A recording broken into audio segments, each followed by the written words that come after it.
在一场比赛中狂砍80米，更是以场均40加的数据轰炸整个赛季。可就这样的技术，你却连 CBA 的地板都没有资格触碰，甚至连一个试训的名额都没有获得。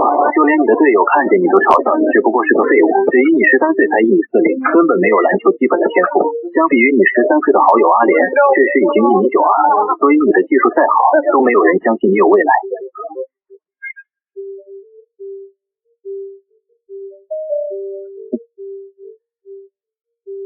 既然 CBA 打不了，难道小爷我不会去 NCAA 打吗？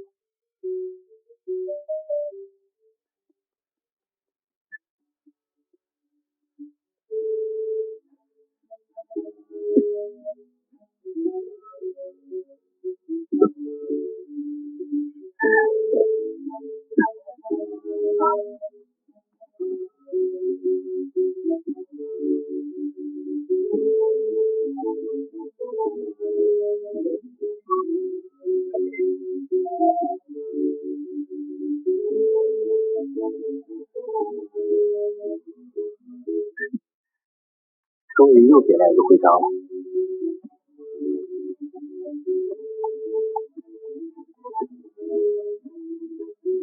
这是那个龙国少年的资料，这已经是他给我们传递的第7份资料。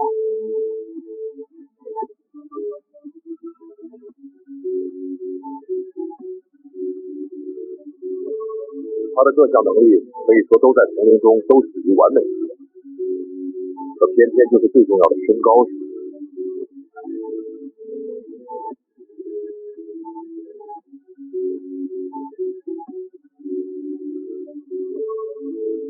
看他如此执着的份上，给他一份替补合同吧。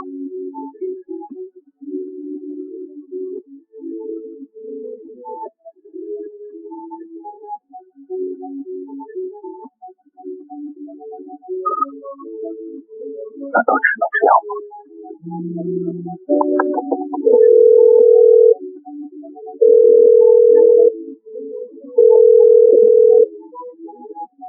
你好，亲爱的蓝翔先生，我是皇家马德里青年篮球俱乐部的主教练劳尔。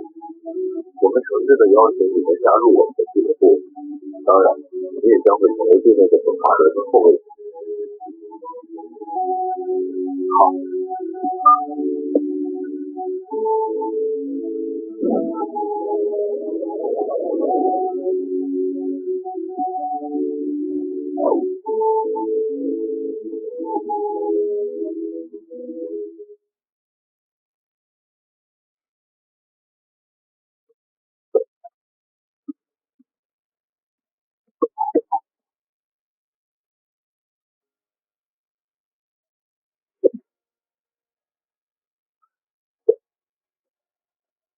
欢迎你的到来，我们的首发得分后卫。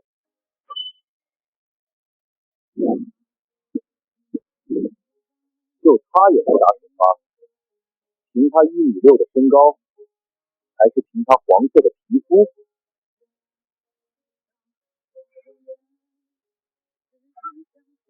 小范，舞台我给你了，能不能上去，就看你自己了。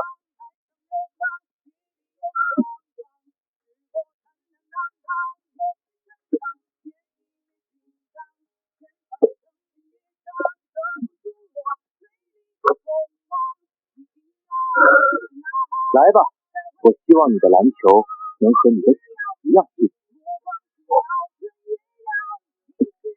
那你就好好看着，篮球可不是你这样的家伙能玩的。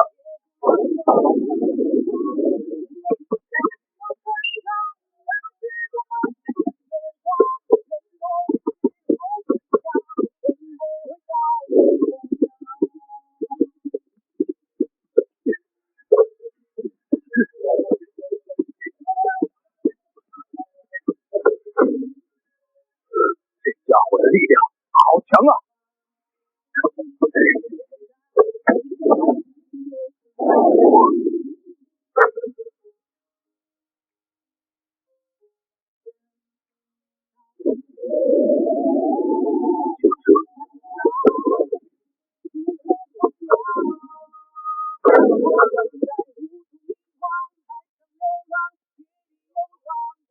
在球场上，就用篮球说话。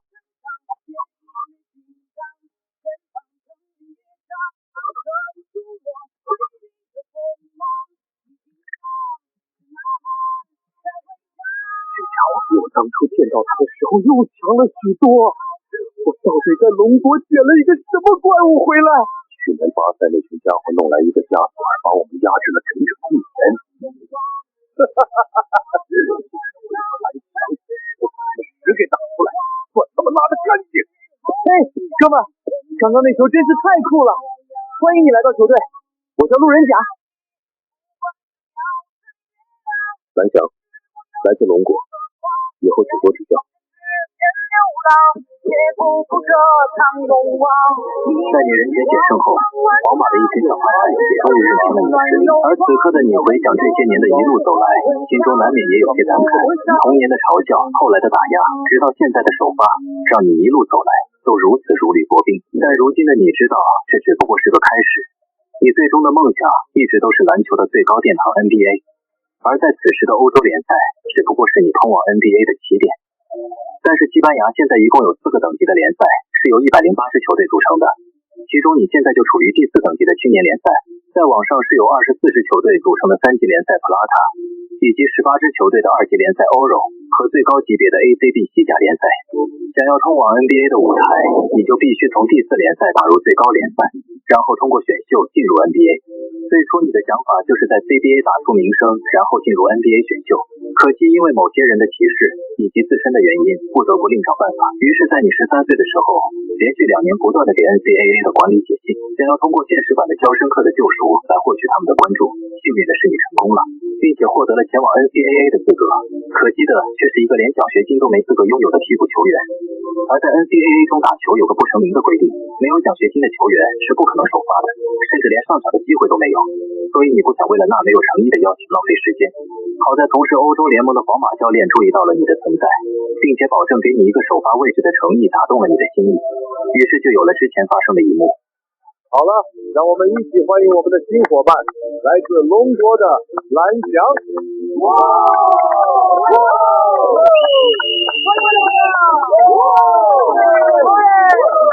好了，我亲爱的蓝，你也知道，距离 EBA 开赛还有2个月，我们的时间很紧张。我需要你在这2个月中熟悉好你的队友，了解队内的战术体系。当然，我也想知道你的所有能力，毕竟你将会是我手里的王子。放心吧，教练，我会好好配合你的指教，绝对不会辜负你的期望。不用紧张，我相信你的能力。现在你好好休息，等下会有人带你去做些简单的数据测试。就这样，我开始新的征程。在新赛季开赛的2个月，先是和队友训练磨合，再就是用实际的表现来确定球队地位。最后在开局的表现成功的让别人认可了我首发的位置，但能不能服众，还要看我场上的表现。期间，我们也和其他队打8年的大首发，我的表现也能让别人说出6的。2个月的时间下来，还是非常黄球队雷达普的绝对。教练劳尔的表情也是没有消失的，毕竟我的表现也是他平步青云的资本。就这样2个月的时间很快过去，青年队的备战结束，新赛季的大门正式开启。皇马青年队的第一场比赛就是主场对阵巴塞罗那青年队，这绝对是 EBA 联赛最受关注也最有趣的。皇马和巴萨2队之间有着深厚的历史恩怨，不管什么项目，也不管什么级别的联赛，只要相遇就是焦点。高级别的赛事更是被称为经典对决。而今天的比赛也是一样，能够容纳3000名观众的球馆早已座无虚席。足球是西班牙的第一运动，但当地的篮球迷也不少，而且很多都拖家带口，气氛浓烈。这场比赛我要赢。欢迎来到国家德比，这个赛季巴萨失去了加索尔，但他们迎来了一位新的当家球员。没错，他就是来自巴西的后卫马莱诺·博尔塔斯。在我的记忆中，马塞洛·博尔塔斯这位历史中32岁的大少爷，属于大器晚成的代表，而且他巅峰时期一直在巴萨一队打替补，实力应该不算很强，更不用说现在还是青年队的巴萨。现在比赛即将开始，双方球员已经准备就绪，现在只等裁判的一声哨响。好了，开始了，开始！巴萨中锋跳球赢了，巴萨获得先手。现在持球的是巴塞的控球后卫胡尔塔斯。胡尔塔斯一上来就和球队中锋打挡拆，他直接突入到了内线，打了个节奏差，漂亮！看来这个博尔塔斯球商不低啊，可惜今天可是我的 EBA 首秀。接下来就让你们见识下领先这个时代的篮球打法吧。现在轮到皇马进攻，带球的是他们今年新人球员，来自龙国的蓝翔。我们一起看看他能给我们带来什么精彩的表演呢？什么？这个龙国的少年面对防守人员，直接张打3分，进了，球进了，球进了！皇马的这小子有点意思啊。你还别说，这个小哥哥长得真帅啊，太帅了。轮到巴塞的进攻，巴塞底线发球到博尔塔斯手里，博尔塔斯带球来到半场，他这次面对的是龙国少年蓝翔的防守。蓝翔的防守很棒啊，博尔塔斯面对蓝翔的防守毫无办法，只能传球。巴萨内线也打不开局面，很显然，在失去加索尔的巴塞后，他们的内线实力直接从联盟的顶级沦为到了垫底的存在。现在皇马发起反击，蓝翔带球直接找上了霍尔塔斯，我的天哪！蓝翔直接利用身体强行顶开了霍尔塔斯的防守，球就进了，而且还造成了一个犯规，这是一个漂亮的2+1。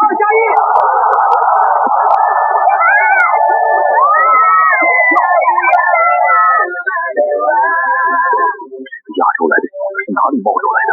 开场不到2分钟，蓝翔的表现简直就是一个战神一样的存在，他连砍8分，直接把巴塞给打平了。我真的越来越期待他接下来的表现了。就是这样的感觉。去年你们有个加索尔，把我们压制了整整1年，现在你们也终于体会到了这断档般的可不统治力了。爽！暂停时间结束，让我们来看看巴塞做出了什么样的调整。博尔塔斯弧顶发牌，巴塞的球员跑动得很积极，传了，漂亮，球进了。轮到皇马进攻，现在带球的是蓝翔。什么？暂停回来后巴萨居然直接给蓝翔上了一个双人包夹！我的天哪，他还是一个巨人！蓝翔被包夹，进了3个人，完了，杰克普斯上篮，球进了，皇马再下2分。看来暂停回来的巴萨还是没有办法很好的限制蓝翔的发挥啊。是啊，这个龙国来的小子真是太全面了，他的打法完全颠覆了传统的欧洲篮球。什么？蓝翔又抢断了巴萨的球？漂亮的抢断，蓝翔拿到了球。哇，他的速度好快！他像一阵风一样无人能挡。背后运球，这个假动作太漂亮了！他过掉了所有防守球员，直逼篮下。跳得好高！他要扣篮了，全场观众都沸腾了，这是一个多么精彩的扣篮啊！蓝翔简直杀疯了，本以为巴萨的暂停能够限制他的发挥，可现在却像是打开了他进攻的开关，真的猛的一击啊！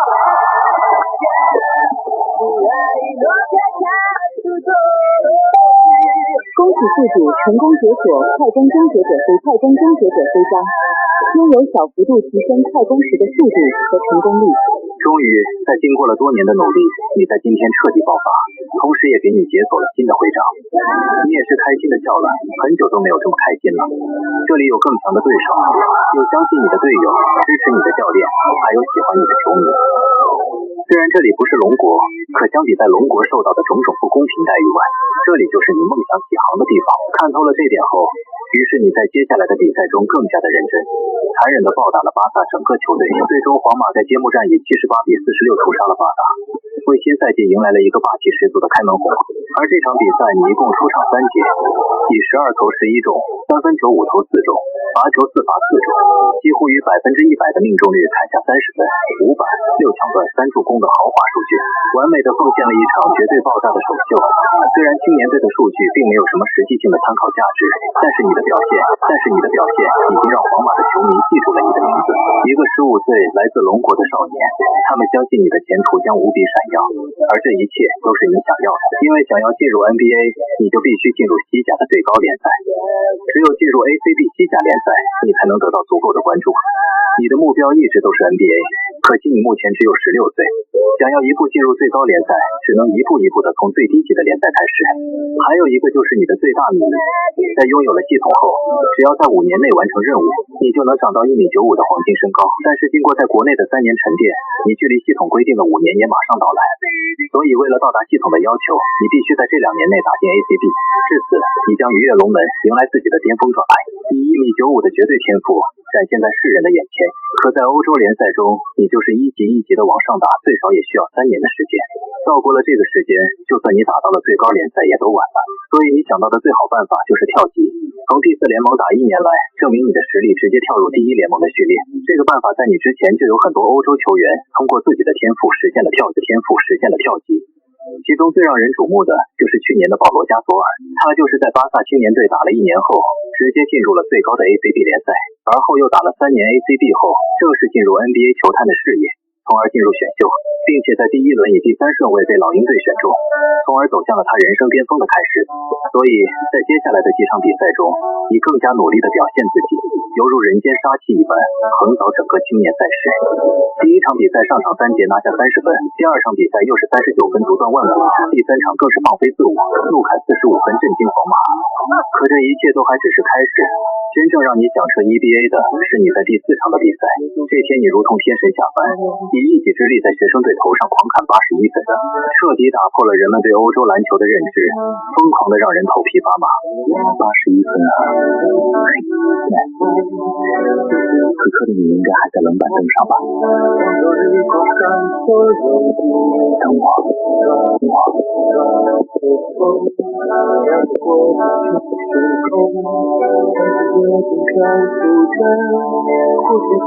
这个年轻人是第4联赛进来的后卫，这是他的数据以及近几场比赛的表现。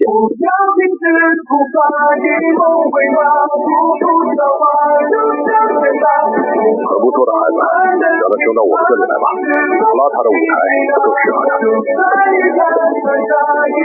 你们这是抢劫！他还只是一个16岁的孩子，而且他才打了4场比赛而已，我是不会同意的。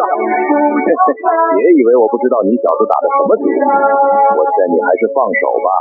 这孩子应该去到更高级的赛场，他是属于那的。算了，我好不容易搞到的好苗子都被你们截胡了。孩子，虽然我很舍不得你，但是为了你的未来，我还是不得不放手让你去往更高的舞台。这是普拉塔联赛的皇马助理教练。从今天开始，你的舞台将在普拉塔进行了。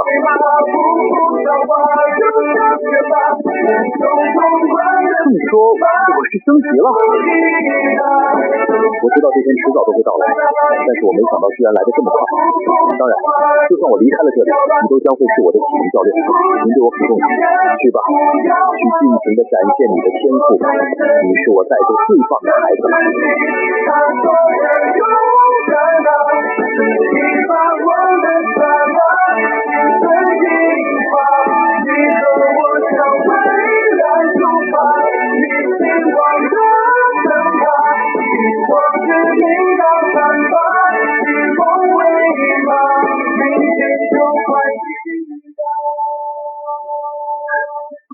哟，你就是那个在孩子组拿到81分的家伙。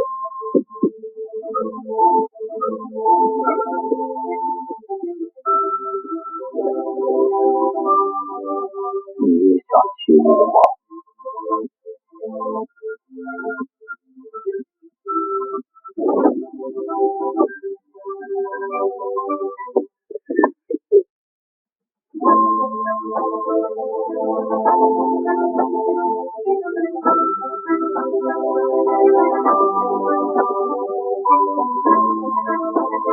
欢迎来到拉特联赛。我知道你在第4联赛的时候表现得非常耀眼，但是我希望你不要骄傲。在我这里，你有能力，我自然会给你机会。如果你只沉浸在过往的辉煌中，那我只能很抱歉地告诉你，这里不缺天才。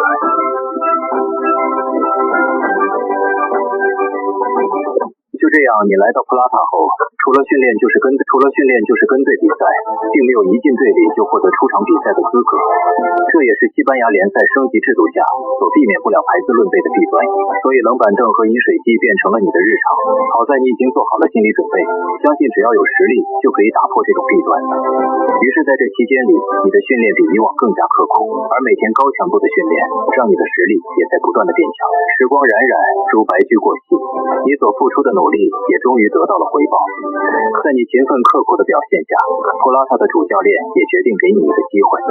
于是你在来到普拉塔1个月后的一场比赛中，以轮换替补的身份终于站上了舞台。这场比赛你一共出场15分钟，交出了一份11分、3篮板、4次助攻、2次抢断的豪华数据，不仅完美的完成了你普拉塔联赛的首秀，同时也解锁了你的第3个徽章。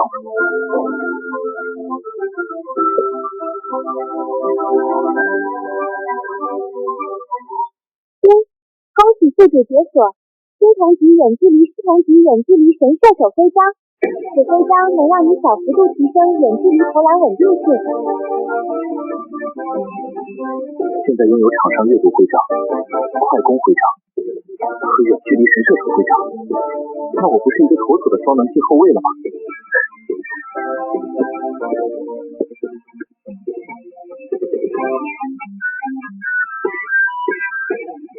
眩しい日差しを照り走り出す街の中、叩かれたいつものように最初の君に夢中なことに忘れないのに、その腕は絡むことは。经过这几场比赛的表现来看，我对你们其中个别球员还是很满意，其中蓝翔表现的最为出色。所以在接下来的比赛中，他将会成为队内的首发后卫。亚洲来的那个小子真的太卷了，他凌晨4点就来球馆训练，这4个人能干出来的事儿？算了吧，那小子简直就不是人，卷就算了，可偏偏实力还这么强。认命吧，卷又卷不过，打又打不赢，我们还是老老实实的混完这局吧。孩子，好好加油，别让我的选择失去了意义。我会的，教练。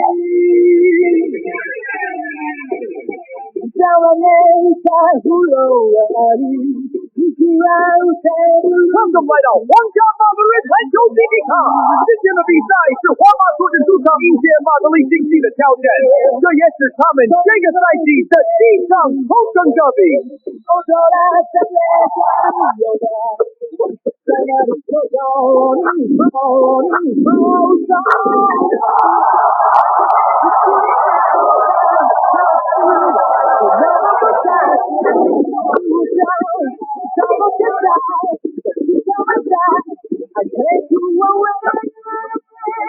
马德里竞技队的进攻能力强劲，但是他们的防守很强，要从内线打开口，看来是有点难度。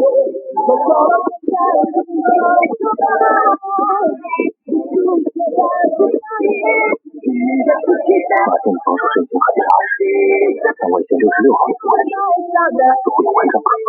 既然内线那就把他们的外线给打爆了。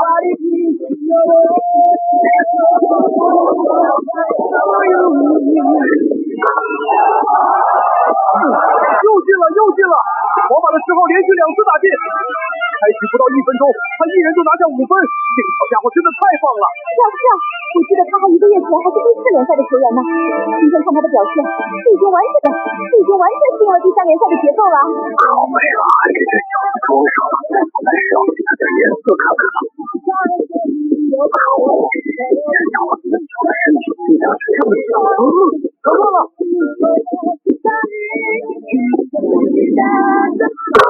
！Oh my god！ 这球太暴力了，全场沸腾！暂停！你是怎么防守的？开局1分钟被人家在你头上拿下7分！哦，我的上帝，这是西甲联赛，而不是学校联赛。等下你再不好好防守，那就好好在饮水锤边上给我待着吧！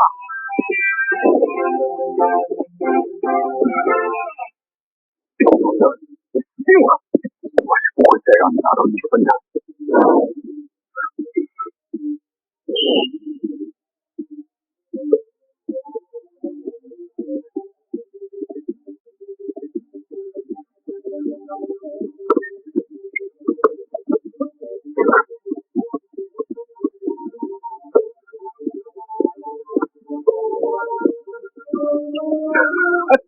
加油，小子！比赛现在才刚刚开始呢。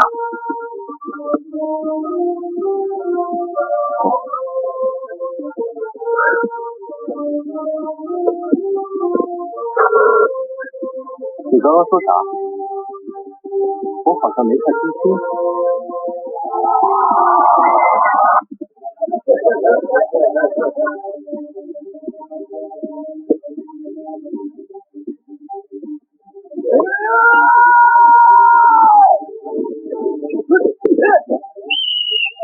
哦，该死的！那个蠢货，他在干嘛？哦，看来马竞队的66号被蓝翔给打破防了。是啊，他根本无法限制蓝翔的进攻。场上的小插曲并没有对你造成任何影响，但是换人过后的马竞对你采取了包夹战术，让你的得分受到了很大的限制。不过你的场上阅读徽章让你拥有一个优秀的比赛阅读能力，所以在你的串联下，皇马的进攻依然凶猛。蓝翔打得很聪明啊，在马竞对他采取包夹后，他立马做出了正确的选择。我是真的越来越喜欢这个小家伙了。这个10号是谁啊？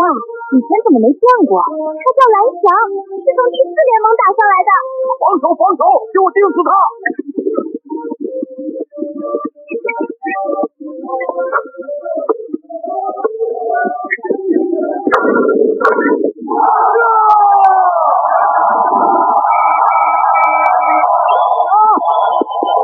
你们在干什么？告诉我，你们在干什么？居然被一个16岁的小孩打爆了！防守呢？你们呢？你们的防守呢？既然这个10号我们防不住，那就放开他的限制吧。毕竟我们队的强项还是防守，让他一个人打，他又能打多久？发挥我们自己的战术才是最重要的。就这样吧，放弃对10号的包夹，打出我们自己的战术来，利用防守打反击。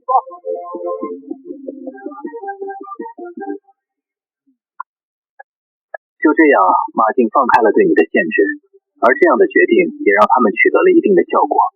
但是没有限制的你，在场上显得更加游刃有余。不管是组织也好，单打也罢，此刻的你就是场上最闪耀的星辰。现场的球迷对你的关注也是越来越高，欢呼也越来越大。毕竟你这超越时代的打法让他们极其的享受。欧洲篮球一直都是传统的战术打法，你这样的个人英雄主义篮球让他们看得如痴如醉。而比赛的结果也和他们想的一样，你今天一共出场27分钟，拿下最高的31分、4个篮板、8个助攻，以差距51分的巨大分差屠杀了马德里竞技队，用极具个人英雄色彩的表现，不仅征服了皇马球迷，就连马竞队的许多球迷都开始对其关注了起来。然而由于你今天出色的表现，一份关于你的详细资料便悄然地出现在了皇马2级联赛欧洲球队的主教练手中。现在球队的成绩一直都不是很理想，问题就出现在我们外线实力的薄弱，不知道这孩子能不能改变球队的状况。您的意思是把他安排到欧洲联赛来吗？是的，我也想看看这个16岁的小家伙能在欧洲打出怎么的表现。西班牙欧洲联赛属于西甲的2级联赛，进入了这里才算是半只脚踏入到职业赛场。能在欧洲联赛打球的球员，可以说都属于斗宗强者的行列了。这里不仅拥有像你一样的连翘2级的天才球员，更是还有很多被西甲淘汰下来的成年球员。这里无疑才是你来到西班牙的真正挑战。而你进入欧洲之后，与以往的质疑和嘲笑的开局不同，能来到这里的都是天之骄子，他们的目标很明确，从这里打出去，打进那个让所有篮球人梦想的真正职业赛场。他们也清楚，能来到欧洲的也绝非等闲之辈，因为他们就是这样一级一级打上来的，其中的艰辛比谁都清楚。而欧洲联赛的对抗非常激烈，你的对抗能力也不再像之前的联赛一样占据优势，然欧洲联赛的比赛却非常重视挡拆，以前你都很少进行这样的训练，所以你也只能与队友搞好关系，主动要求他们与你加练。在训练中找到自己的不足，同时通过加练来不断的完善自己。这样的高强度训练也终于给你带来收获。你的身体条件虽然不足，但是技术实力还是不错的。再加上系统的加持以及超高的篮球智商，很快就让欧肉主教练确定了他之前的想法。所以在进入欧肉联盟的1个月里，你就被换入到了轮换阵容当中，并且在你第一次的欧肉联赛亮相就打出了不错的表现。不管是给队友挡拆，还是队友挡拆后的选择，甚至包括怎么躲避对手的挡拆，你都一一做得很到位。不仅没有任何的失误，甚至还抓住了机会拿到5分的成绩。毕竟这是你第一次替补轮换，只打了8分钟，可是拥有这样的表现算是非常出色的了。要记住，你现在只不过16岁而已，你要面对的对手都是20甚至30岁的斗宗强者，而且这还是你通往西甲道路的开始。好在之后的比赛中，你展露出来的与你年纪不匹配的稳健球风，又用超高的篮球智商化解强敌的各种进攻，这也让主教练对你的信任也越来越大。在这样的表现下，伴随而来的就是你上场的时间越来越多。就这样，你在球队里不断的提升自己，利用自己对篮球的理解以及和队友的配合中度过了半年时光。在这半年中，你也完全适应了欧肉联赛的对抗和比赛强度。更重要的是，随着比赛的不断深入，你也陆续解锁了一系列徽章，比如什么青铜级的挡拆徽章、青铜级的铜墙铁壁徽章，还有个青铜挡拆躲闪徽章，这些都是属于和挡拆有关的防守徽章。毕竟欧洲篮球真的太重视挡拆了，你解锁这些也是顺理成章的事情。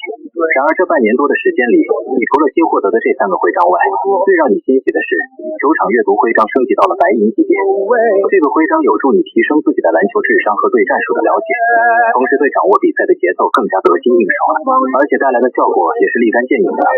在欧肉季后赛的4强赛比赛中，你就是靠着白银徽章的效果，在对阵约文图特的比赛中砍下了赛季的第1个3双，以13分10板14助攻外加3抢断1盖帽的成绩逆转比赛。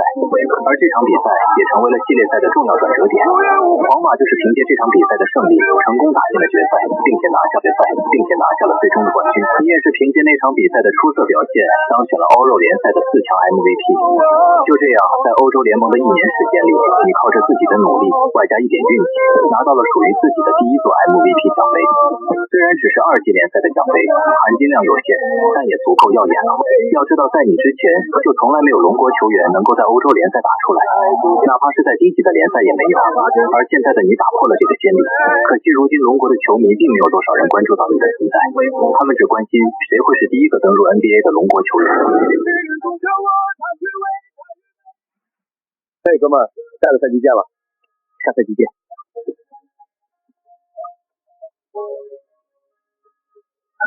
来到这里快1年了，都还没好好逛逛这座城市呢。趁着4个月的休赛期，我也好好逛一下吧。卢卡斯已经提交了离队申请，所以我们必须在下个赛季前找到能够顶替他的首发后卫。先让人联系这几位吧，实在不行就把目光放远一点，看看有没有什么合适的新人。98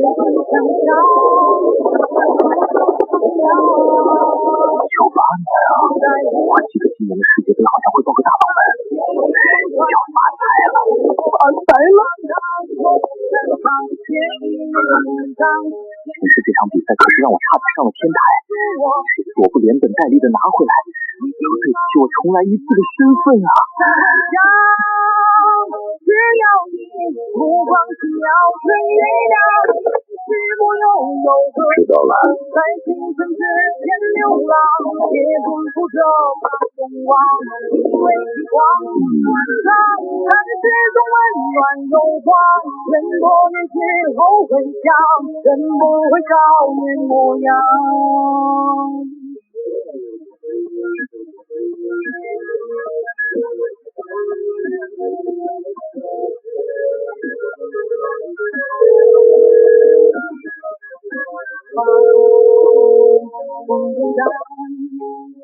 说吧，这次你想要谁？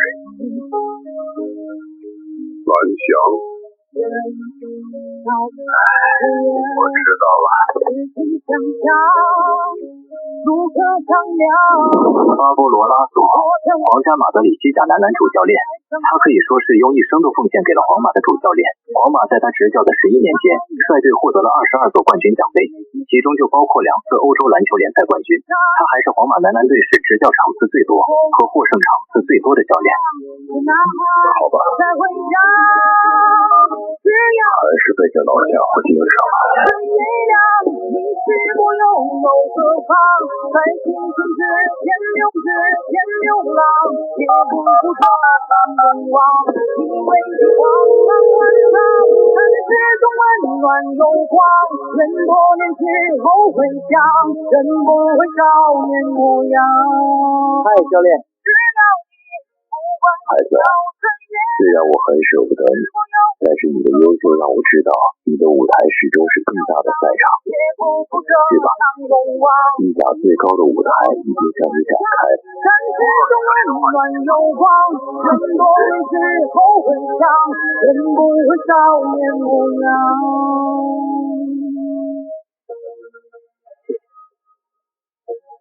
但是你也不要高兴得太早，拉索那个家伙是个老古板，他的执教理念一直都是传统的欧洲篮球，你现在的打法可是他最讨厌的。放心吧，我会搞定他的。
不要停止你的脚步啊！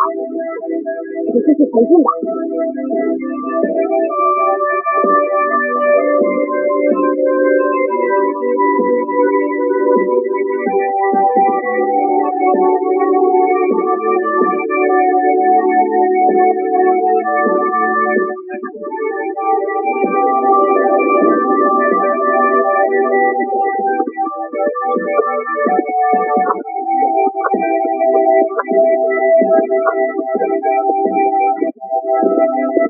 贝拉，拉索教练的助理，欢迎你来到西甲联赛。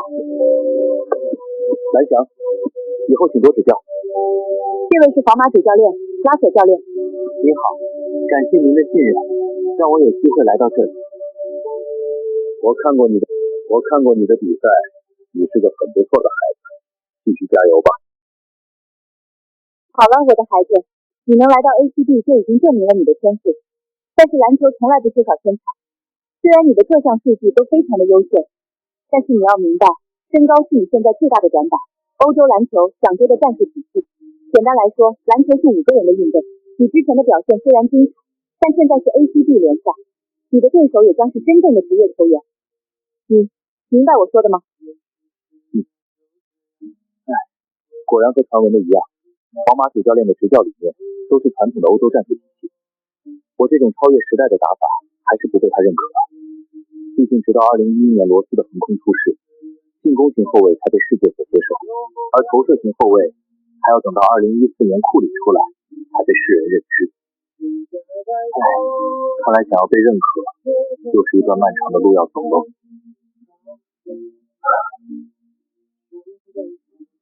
好了，你还年轻，以后的路还很长。现在我带你去认识一下你的队友吧。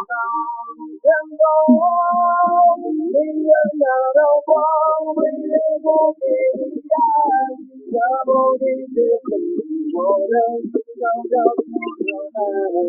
是德拉陈·古迪洛维奇，我们的得分后卫。阿维达斯·萨博尼西，身高2.21米，中锋位置。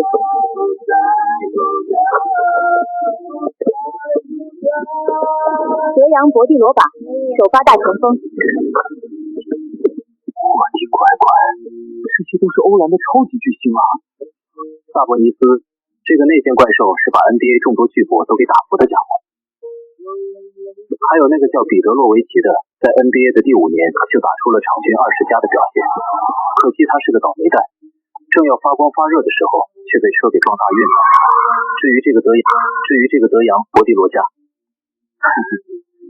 那就更加不得了了，他以18年的职业生涯斩获了11个 MVP， 10个欧洲各种联赛的冠军，可以说他就是欧洲联赛里的超级巨星中的超级巨星。传统的教练，巨星的风，猛的一批的后卫，破碎的网。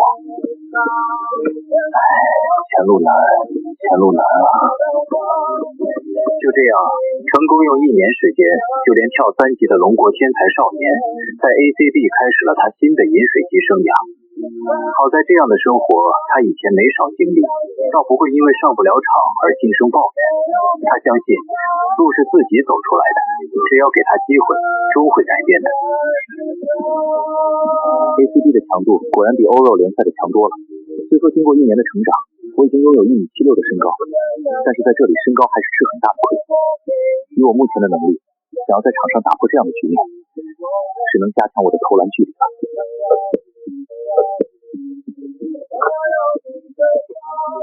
以我现在的身体状况，投射超远3分的力量是足够的，就是不知道在实战中我的命中率能达到多少。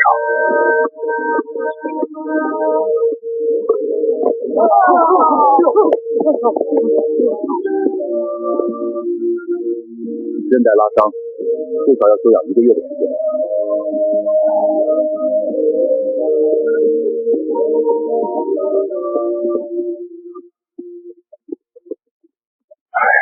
队里现在后卫线实力本来就薄弱，现在又损失1员。如今队里可用的后卫一共3人，这是他们的资料。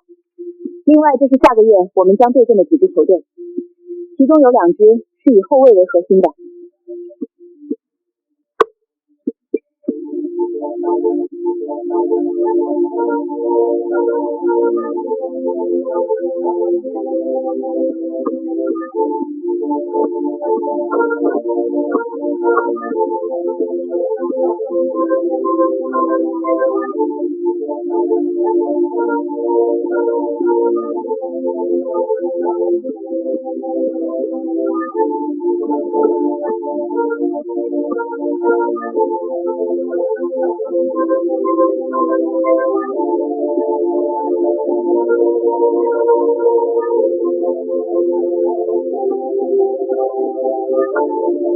是时候给这个小家伙一个机会了吧？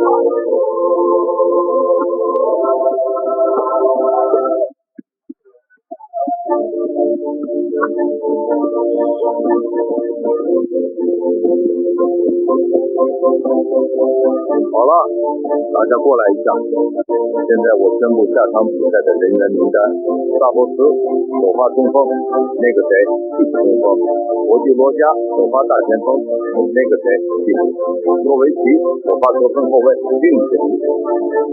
蓝霞进入轮换，位置是后卫。轮换，终于有上场机会。以目前球队的情况来看，内线的实力是毋庸置疑的，问题就在外线上。一旦内线哑火，那就是自己表现的时候了。就这样，在作者发力的情况下，你也迎来了自己 ACB 西甲联赛的第1场比赛。虽说只是一个第3顺位的替补轮换，但这就足够了。欢迎来到西甲联赛比赛现场，今天是皇家马德里主场临战某某球队。赛前听说皇马的首发控卫因训练导致脚踝受伤，无法出场今天比赛。是啊，自从内马尔回到巴西后，皇马的控卫一直都是他们的短板。如今首发又受伤，这对他们的外线是个很大的挑战啊。我记得蓝翔今年已经升级到皇马的1级球队了，不知道他有没有机会上场啊？蓝翔那个小家伙啊，他可是西甲唯二的一年就连跳3级进入西甲联赛的，我也很期待他在 ACB 的表现。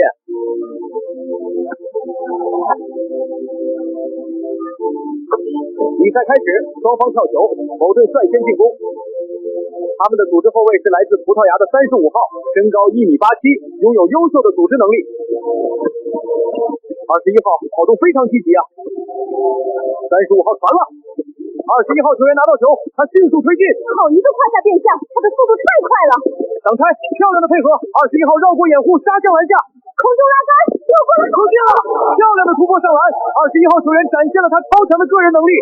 某队的21号利用挡拆拔得头条，回头轮到皇马进攻，球来到小萨手中。小萨直接强打内线完成得分，皇马的内线还是强啊！从双方的阵容来看，皇马想要打开局面，只能从外线下手，但是他们好像拿对方的21号毫无办法。这也是皇马近几场比赛的弊端，拥有联盟最豪华的锋线，却因外线的问题，始终无法拉开优势。是啊，而皇马如今的战绩虽然胜率更高，但是大多都是消耗内线打出来的。而西甲的赛季漫长，这对他们后面的赛事是很不利的。哥们，就你一个人是防不住我的。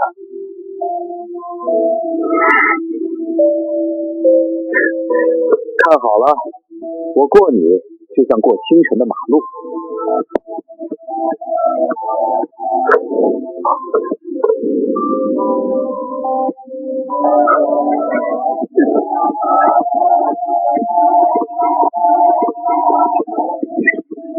太慢了，萨博尼斯，你的防守范围比我想的还要小啊！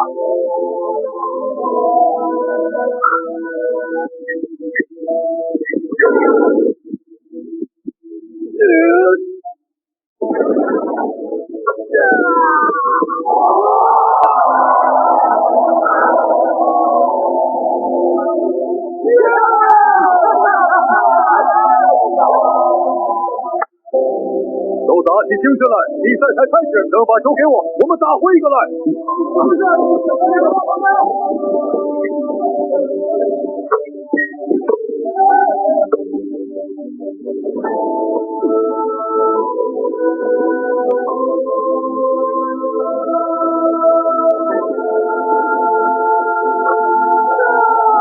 小萨打得真硬啊！是啊，可第一节就让他这样打，后面他的体力是个问题啊。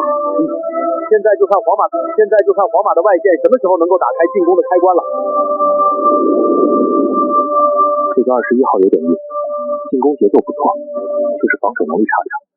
要是洛维奇没有受伤，抓着他打，内线不会如此被动。场上比赛很焦灼啊，小萨一个人扛起了皇马第一节的进攻，这让他体力消耗太大了。来了，等下你抓住机会就凑，不要怕。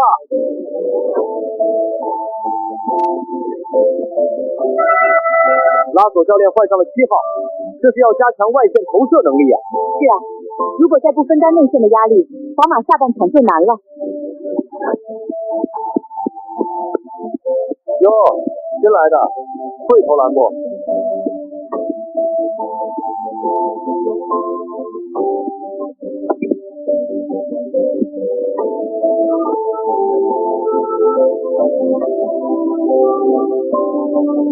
这个21防守的时候小动作真多，7号这个老实巴交的家伙，可能要在他手上吃亏了。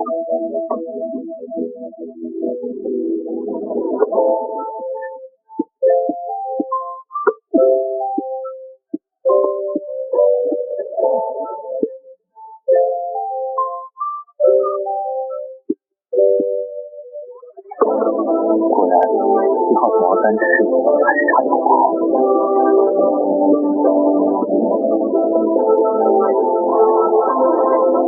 还是不行啊，7号上来并没有很好的效果。是啊，某队主打外线，他们队员的消耗远比皇马小得多，这样一拉一扯之下，皇马就会处于被动。某队打得很聪明啊，他们利用皇马轮换的时候直接发力，直接反超了比分，带着5分的优势进入第二节。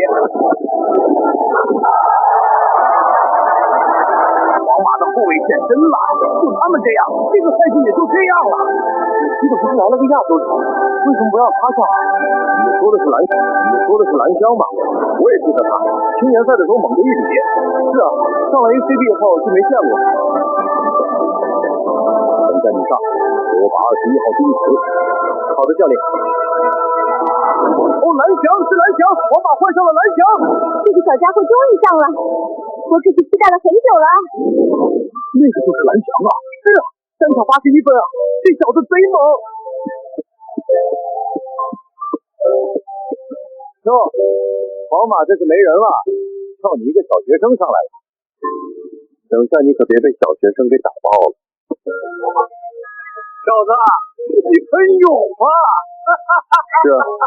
小心等下被抬下去哦，那就试试。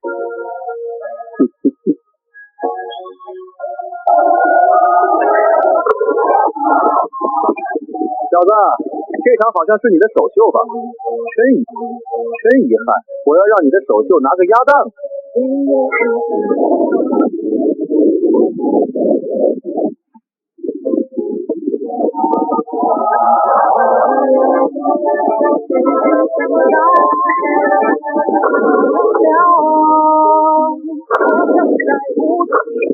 海上流浪，夜里有抓狂，是我坦坦荡荡。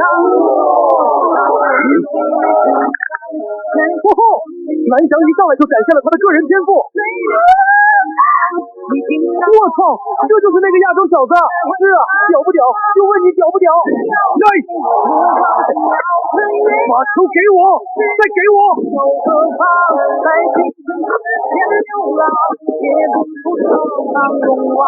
你以为就这样能杀死我？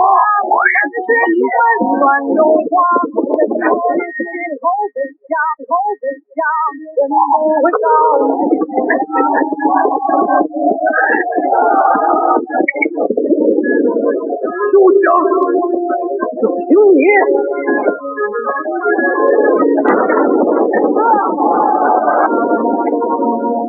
勇敢没有可比。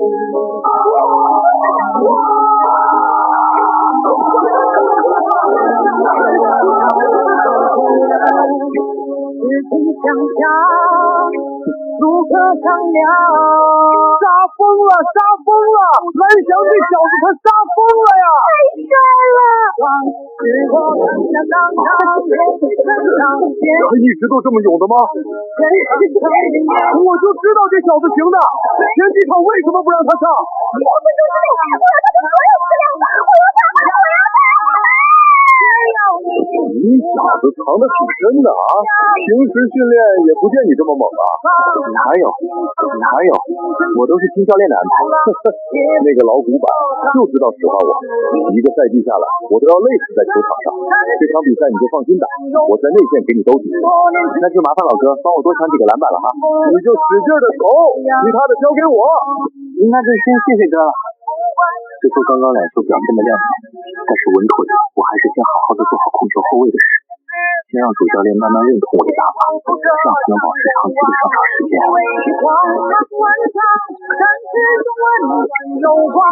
别以为打进2个球你就稳了，等下让你看小叶我是怎么打你的。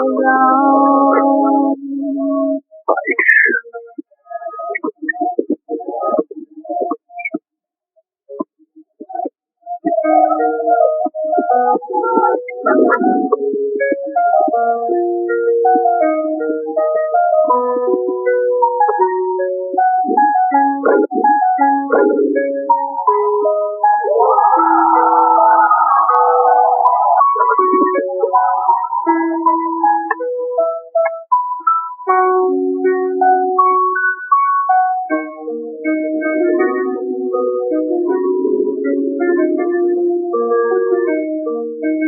那个10号是谁？蓝翔，龙国人，去年加入皇马第4联盟，仅用4场比赛就打进了第3联盟，期间他场均43分，更是在第4次比赛打出81分的恐怖数据。而进入第3联盟后，又以1个月场均33分的表现加入第2联盟。在第二联盟里，他的成长迅速，用不到半年时间打破18岁以下各种数据，并且在4强赛中打进关键一球，让皇马成功逆转比赛。也是这场比赛让皇马成功晋级决赛，从而获得冠军。而他也成为了西甲第二联盟有史以来最年轻的 MVP 获得者。他在今年4月份正式进入 ACB 西甲联赛，这场比赛也是他的首秀。人才啊，这可是我一直想要的人才啊！为什么偏偏给拉索这个老古扁了呢？球队的球探都是去世的吗？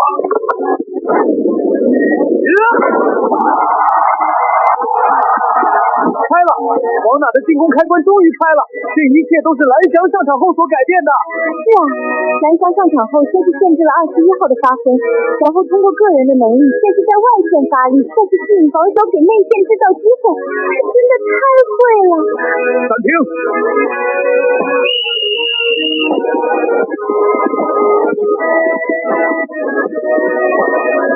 这个小子很难缠，你别胆大了。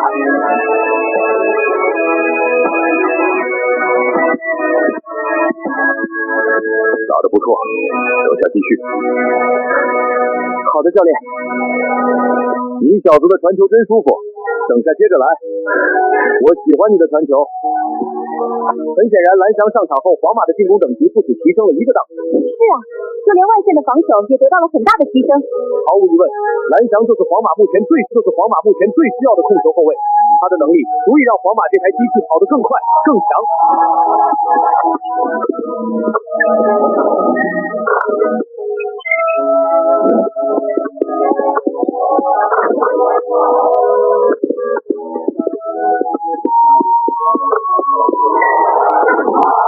这小家伙不仅得分厉害，也很懂观察场上局势。他的打法虽然独行，但也不是一无是处。看来是要改变下战术了。很快，比赛由于你的上场得到了彻底的改变。你在外线提供火力，为内线安排传导，皇马的进攻也如同开闸的水渠，气势如虹。反观某队的情况，21号被你限制住后，他们的进攻一下就凝滞了许多。外加萨博尼斯进攻压力骤减，他也把更多的精力放在了防守上面，给皇马筑立起了一道厚重的城墙。就这样，此场比较之下，某队也只能缴械投降。第3节结束，皇马带着19分的优势进入最后一节。场上的变化真的是太大了，谁能想到开局皇马还是被某队压着打，而蓝翔一上场后，一次就发生了翻天覆地的改变。蓝翔这小家伙是我看着长大的，他有今天的成绩，我也是倍感欣慰。比赛结束了，皇马最终以19分的分差大胜某队，其中皇马的萨博尼斯今天出场37分钟，拿下全场的最高29分，11个篮板，2次封盖。另外，他们的7号球员也贡献了11分、6次助攻、3个篮板、3档。最后是这场比赛的关键先生蓝翔，他一共出场27分钟，拿下了10分、19次助攻、4次抢断、3个篮板、1次封盖的惊人数据。而且这场是他的 ACB 首秀，同时也打破了西甲18岁以下单场助攻最高的纪录。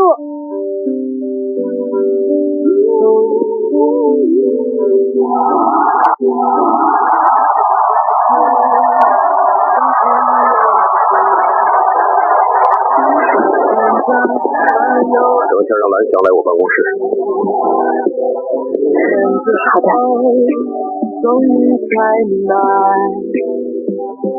哎，小子，等一下我们去喝一杯。抱歉了，萨博纳斯，我还没18岁。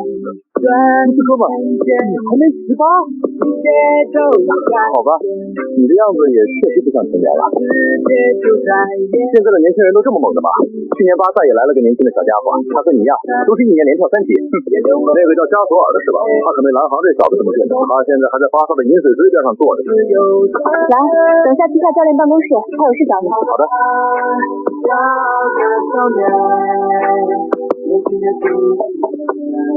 请进。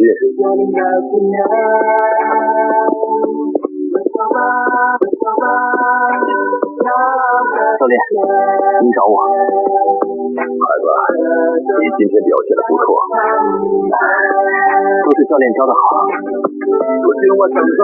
这都是你自己的能力。我承认，我以前小瞧你了，但这不是让你骄傲的资本。篮球是5个人的运动，而皇马也是一个非常团结的你明白我的意思吗？我明白。不过你放心，今天你的表现足以证明了你的能力，往后我会多安排你上场。放心吧，教练，我会按照您的战术来的。去吧，今天辛苦了，好好休息。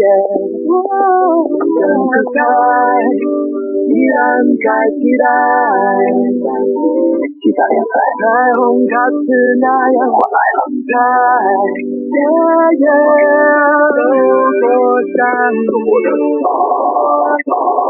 就这样，经过了1年的努力，你终于在欧洲最高的职业赛场站稳了脚步。如果说这一切的发生都是运气所然，其实只有你自己知道，你为这一刻的到来付出的努力与汗水是多么的艰辛。机会只会留给有准备的人，而你就是那个抓住机会的人。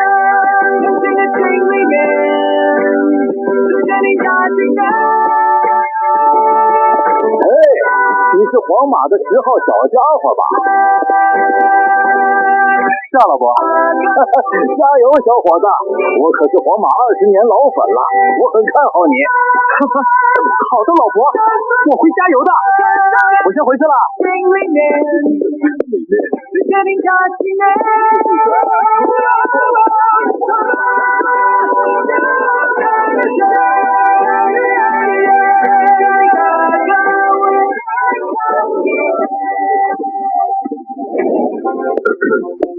好了，你们都过来下，我宣布下场比赛的出场名单。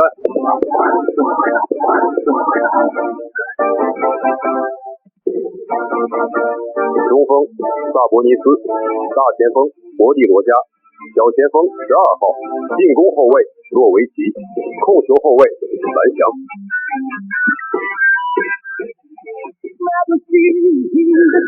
我就知道你小子能行，这么快就打上先发了。下场可是打巴萨，你小子也得给我喂喂疼，可别像上场一样把我给透明了。一定。距离 NBA 又近了1步，下场比赛，马赛罗那拿下。